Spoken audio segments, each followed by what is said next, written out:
Suku Sikumbang adalah salah satu suku yang mendiami tanah Minangkabau, Sumatera Barat. Dikenal akan keberanian dan keahlian bela diri. Suku ini memiliki makna nama yang unik, Harimau Kumbang, yang merujuk kepada harimau dengan bulu hitam pekat. Menariknya, suku Sikumbang diketahui berasal dari keturunan Tamil India yang berkulit hitam.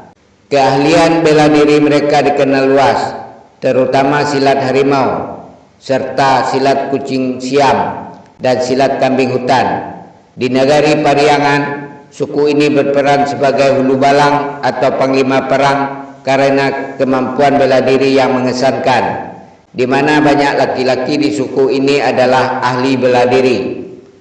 Suku Sikumbang juga diutus untuk meredakan pertikaian di Batipuh yang timbul antara masyarakat Batipuh Ateh dan Batipuh Bawah.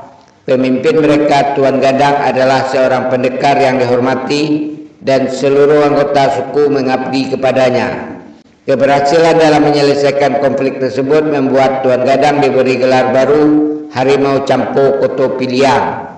Suku Sikumbang menyebar merata di seluruh wilayah Minangkabau, berperan penting dalam mewariskan budaya keberanian dan keahlian bela diri dari generasi ke generasi.